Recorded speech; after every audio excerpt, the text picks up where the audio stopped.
Depuis très longtemps, on sait que les animaux ressentent des émotions et de la douleur. Ils ont conscience d'eux-mêmes et de ce qui les entoure. Et pourtant, l'homme les utilise comme de vulgaires objets.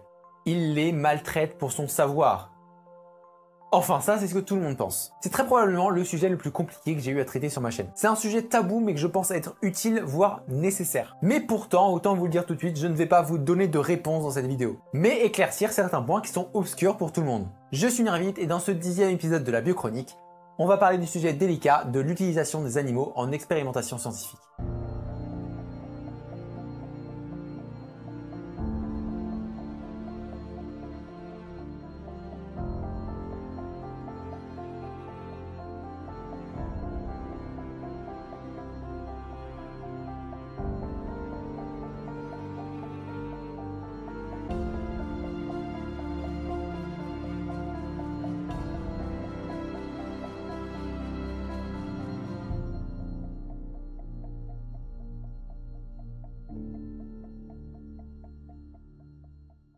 Avant de commencer, il va falloir se poser une question. Y a-t-il une notion d'éthique en science? La réponse est finalement assez évidente. Oui, il y a bel et bien une éthique en science, et surtout en expérimentation animale. Mais ça n'a pas toujours été le cas. Le débat sur l'utilisation des animaux en science n'est pas né d'hier. Dès les années 1850, on se pose déjà la question. Et l'une des premières justifications pour l'utilisation des animaux en science a été émise par Claude Bernard en 1865. A-t-on le droit de faire des expériences et des vivisections sur les animaux? Quant à moi, je pense qu'on a ce droit d'une manière entière et absolue. Il serait bien étrange, en effet, qu'on reconnût que l'homme a le droit de se servir des animaux pour tous les usages de la vie, pour ses services domestiques, pour son alimentation, et qu'on lui défendit de s'en servir pour s'instruire dans une des sciences les plus utiles à l'humanité. Bon, déjà il se la pète un peu, mais sa logique pourrait se tenir. S'il n'oubliait pas de prendre en compte un paramètre important. Le bien-être de l'animal. Surtout qu'à l'époque, à peu près tout le monde faisait tout ce qu'il voulait avec ses animaux. Bon, il y avait quand même quelques petites règles dans le cadre des expérimentations scientifiques, mais elles étaient très peu respectées, et surtout, tout le monde pouvait faire des expérimentations. En 1968, donc quand même pas mal de temps après, un décret marque l'apparition d'une autorisation légale pour utiliser des animaux en science.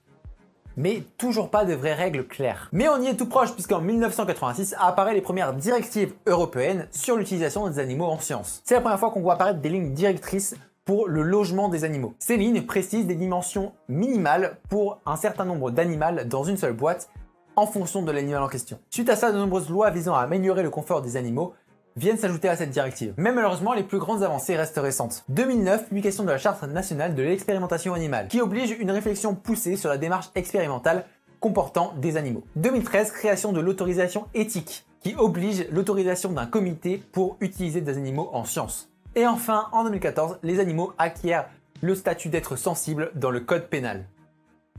Il en aura fallu du temps. On a quand même fait de très grands progrès dans ce domaine. Depuis tout à l'heure, on parle des animaux. Mais de quels animaux s'agit-il finalement? Eh bien, il y a évidemment une grande majorité de souris. Plus de 50% des animaux utilisés sont des souris. Suivi en seconde position, des poissons. Et oui, c'est pas toujours ce qu'on croit. Mais on a aussi beaucoup d'autres animaux, comme des rats, des chiens, des chats, des rongeurs, des reptiles, etc. Sans oublier ceux qui se rapprochent le plus de nous, les porcs et les primates. Et pour chacun, des réglementations précise. Et c'est grâce à tous ces animaux qu'on a pu faire de grandes avancées, que ce soit en santé humaine ou vétérinaire, mais aussi dans plein d'autres domaines. Par exemple, en 1923, on découvre l'insuline et les mécanismes du diabète grâce à des lapins, des chiens et des poissons. En 1954, mise en place du vaccin de la polio grâce à des souris et des primates. Ou encore en 1966, grâce à des rats, des poules et des lapins, on découvre un traitement pour le cancer de la prostate. Plus simplement, derrière chaque grande découverte dans ces domaines se cachent des animaux, qui ont au final rien demandé. En 2018, l'IFOP réalise un sondage auprès des Français pour l'association 30 millions d'animaux. Et l'une des questions était la suivante. Diriez-vous que vous êtes favorable ou pas favorable à l'interdiction totale de toute expérimentation animale lorsqu'il est démontré que des méthodes substitutives peuvent être utilisées à la place? Et sans surprise, 90% des interrogés étaient favorables. Mais est-ce qu'ils étaient favorables pour le fait d'avoir entendu expérimentation animale ou pour la dernière partie de la question, qui était s'il existait des méthodes substitutives? Finalement, est-ce qu'ils étaient réellement au courant de comment se déroulent ces expérimentations? Et évidemment non. la majorité des gens ne connaissent pas les protocoles, ne connaissent pas les réglementations et ne savent même pas qu'il y en a. Bon, on va rentrer dans le vif du sujet et s'intéresser à une des notions les plus importantes en expérimentation. C'est même plus qu'une notion, c'est une règle fondamentale et obligatoire, la règle des 3 R. 3 R pour Reduce, Refine, Replace. Réduire, raffiner, remplacer en français. Réduire, c'est limiter l'utilisation d'animaux aux expériences considérées comme indispensables. Réduire les répétitions, utiliser des données statistiques pour une bonne estimation du nombre d'animaux à utiliser, mais aussi mettre en place le partage d'animaux entre expérimentateurs. En gros, où aucune des expérimentations interfère avec les résultats de l'autre expérimentation. Raffiner, c'est choisir correctement l'animal et améliorer ses conditions de transport et de logement. Il faut aussi l'habituer à être manipulé plusieurs jours avant l'expérimentation pour réduire le stress. On établit aussi quelques points très importants pour certaines expérimentations, comme par exemple l'utilisation d'anesthésie, mais aussi mettre en place des procédures d'euthanasie rapides. Si on a des signes de souffrance irréversibles ou intraitables avec des antalgiques, même si ça signifie foutre en l'air l'expérimentation. Le bien-être de l'animal passe avant les résultats. Et pour ça, chaque expérimentateur est formé sur les signaux montrant une souffrance ou un mal-être de l'animal. Et enfin, remplacer, c'est utiliser à chaque fois que c'est possible des alternatives in vitro ou des modèles informatiques, comme par exemple des tissus de culture. Et pour avoir l'autorisation de réaliser l'expérimentation, il faut que chaque point de la règle des 3 R soit respecté. D'ailleurs, parlons un peu de l'autorisation. Comment et par qui est-elle délivrée? Elle est distribuée par ce qu'on appelle le comité d'éthique. C'est une sorte de conseil pluridisciplinaire composé de médecins vétérinaires, de scientifiques, mais aussi de membres du parti civil. C'est avant tout un lieu de dialogue et de réflexion. Et il donne des avis sur les projets d'expérimentation. Donc, chaque expérimentateur, lorsqu'il veut utiliser un animal, doit au préalable constituer un dossier avec le protocole rédigé complètement et avec chaque point de la règle des 3 R. Ce comité doit être indépendant, impartial et garantir la totale confidentialité des dossiers. Et s'il y a une suspicion de conflit d'intérêt, le comité est immédiatement dissous puis reformé. Et tous les dossiers en cours sont réexaminés par le nouveau comité. Donc généralement on est un peu safe à ce niveau-là. Bon, on a vu à peu près les règles, maintenant parlons un peu des animaux.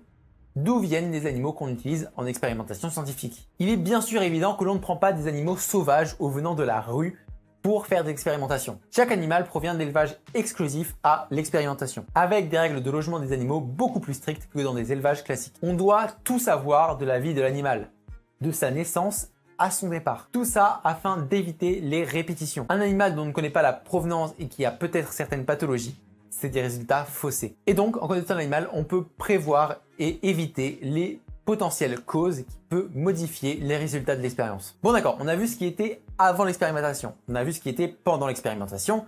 Maintenant, qu'est-ce qui se passe après l'expérimentation? Qu'est-ce qui va se passer pour l'animal? Eh bien, il est proposé à l'adoption. Grâce au projet From Lab to Home du Graal. C'est une sorte d'association, hein, c'est pas du tout le Graal qu'on a dans les légendes arthuriennes. En gros, le Graal ajoute un nouveau R, la règle des 3 R. Ce qui fait qu'on est maintenant à la règle des 4 R. Le nouveau R, c'est Rehome. Ils ont pour but de permettre aux animaux issus de l'expérimentation de finir leur vie dans une famille. Et ça marche plutôt bien. Environ 1000 beagles, 50 primates et plus d'une centaine d'oiseaux, poissons, rongeurs ont pu retrouver une famille. Donc finalement, on se rend compte qu'il y a beaucoup plus de règles que ce que l'on pensait. Mais il y a un gros problème à tout ça. Toutes ces réglementations ne s'appliquent pas à tous les animaux. Il y a un gros problème de spécisme dans l'expérimentation animale, qui découle du spécisme de la société. Les mollusques, les vers, mais aussi les drosophiles qui sont extrêmement utilisés en génétique. Et en général, tous les insectes peuvent être utilisés sans autorisation. Et pourtant, à part l'apparence, il n'y a pas de grande différence entre ces animaux et les autres. Ce sont eux aussi des êtres sensibles, capables de ressentir la douleur. Et ça montre une totale hiérarchie de la vie dans la société où nous vivons. Mais ça, c'est un autre débat. Bon du coup, après avoir parlé de tout ça, est-ce que l'utilisation des animaux en science est justifiée? Eh bien, comme je vous l'ai dit au début, je ne vous apporterai pas de réponse. J'en sais rien. C'est extrêmement difficile de trancher sur la question. Doit-on abandonner l'expérimentation animale et utiliser des humains pour l'expérimentation? Et quand c'est pas possible, est-ce qu'on doit renoncer à l'expérimentation animale, même si cela peut sauver de nombreuses vies? C'est un très grand débat qui va avoir lieu, puisque suite à cette vidéo va se passer un live débat sur la chaîne Twitch du Capharnaüm, où on va parler de l'expérimentation animale, mais pas que. On parlera aussi de spécisme et de la représentation de la biologie ou de la science sur YouTube et Twitch. Il y aura des intervenants, des documents, des sondages avec le chat.